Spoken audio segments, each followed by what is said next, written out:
दर्शकों, अभी हमारे साथ में एक शख्स मौजूद है जो पीटीआई से रिटायर्ड हैं, वरिष्ठ पीटीआई से। तो सतलोक आश्रम सोजत में आकर इनको कैसा लगा, इनके विचार हम जानने की कोशिश करेंगे। सर नमस्कार, नमस्ते। क्या नाम है आपका? मेरा नाम Jai Narayan Pariyar from Jalore senior higher secondary school से सीनियर पीटीआई से 2021 में सेवानिवृत्त हुआ हूँ। और आज मेरे स्टूडेंटों ने बात बताई कि ये सोजत में संत रामपाल जी का आश्रम जो है बहुत अच्छा मेला टाइप आश्रम में भीड़ रहती है, लोग आते हैं, शादियाँ होती है जिसको रमणी कहते हैं। यहाँ आकर के मैंने सुना है कि रमणी कहते हैं। तो इन मेरे स्टूडेंटों के जानकारी इनसे मिली है और उनके हिसाब से ही मैं आज यहाँ आया हूँ। सर जैसा कि आपने बताया कि आपको अपने स्टूडेंट से जानकारी मिली यहाँ की, तो यहाँ करके आपने देखा यहाँ पर बहुत सारे कार्यक्रम भी आयोजित किए गए। तो सबसे पहले तो यहाँ की व्यवस्थाओं के बारे में आप क्या कहना चाहेंगे? मेरे स्टूडेंट ने मुझे ये बताया कि आप जैसे ही बस से सोजत बस स्टैंड पे उतरोगे तो झंडी लिए हुए हमारे सेवक मिलेंगे। तो मैंने डायरेक्ट देखा तो बड़ा खुश हुआ। इतने में एक टेम्पो आया और टेम्पो के भी झंडी लगी हुई देखी तो मैंने पूछा तो कि हाँ ये आश्रम में जा रहा है। वहीं से बस आश्रम की पहचान और आश्रम की ख्याति, आश्रम की व्यवस्थाएं देखने को मिली। और ठेठ रास्ते में यहाँ आया तब तक भव्य जो ये आश्रम में ये बना हुआ पंडाल वगैरह देख करके, और सभी जो ये भोजनशाला में अभी मैं गया था, एक छोटा बच्चा परोस रहा है प्याज वगैरह और ये रोटी वगैरह देख करके, और मुझे ये बताया गया कि इसमें कोई भी मतलब कर्मचारी पैसा लेकर के काम नहीं करता है, सब फ्री सेवा देते हैं, नौकर कोई नहीं है। बड़ी अच्छी बात है। और इनके अनुयायियों को, संत रामपाल जी के भक्तों को मैं धन्यवाद देता हूं कि इतनी बढ़िया सुविधा, इतनी बड़ी व्यवस्था और इतना अपने आप में ये त्याग करके यहाँ पर लोगों की कल्याणार्थ, लोगों का भला करने के लिए, लोगों के कल्याण के लिए यहाँ आते हैं और उनको शिक्षा देते हैं, उनको ज्ञान देते हैं, सही रास्ता बताते हैं। मैं उनकी बहुत बहुत प्रशंसा करता हूँ और धन्यवाद ज्ञापित करता हूँ।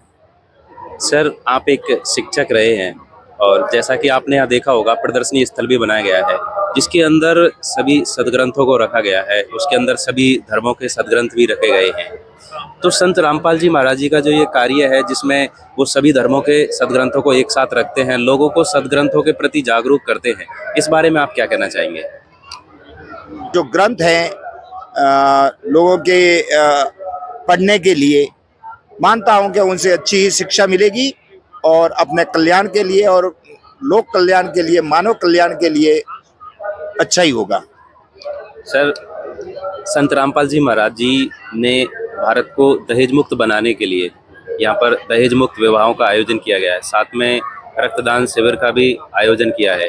तो इस बारे में आपके क्या विचार है? रक्तदान से मैं कॉलेज स्टूडेंट लाइफ से ही जुड़ा हुआ और जालोर में सबसे ज्यादा जो ये रक्तदान शिविर और रक्तदान जो ये हमारे यूनिटी बनी हुई है उसमें मैं ही उसको संचालन करता हूँ।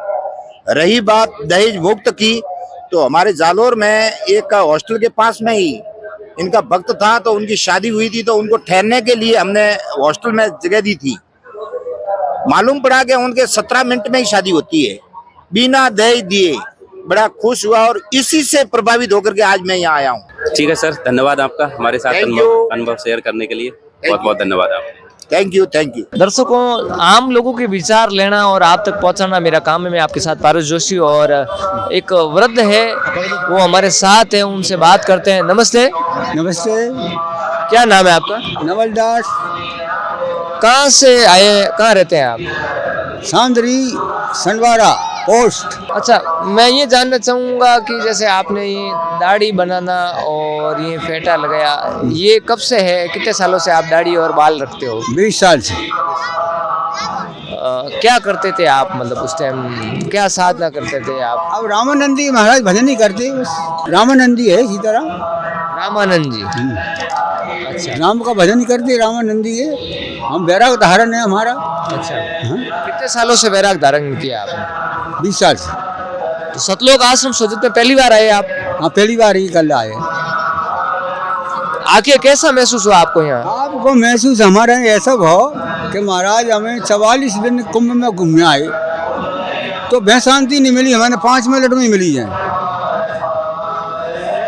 5 मिनट आपको शांति महसूस हुई? शांति है 5 मिनट में मिल गई। हम बोले भाई आश्रम तो जय बढ़िया है, वो जय राम है।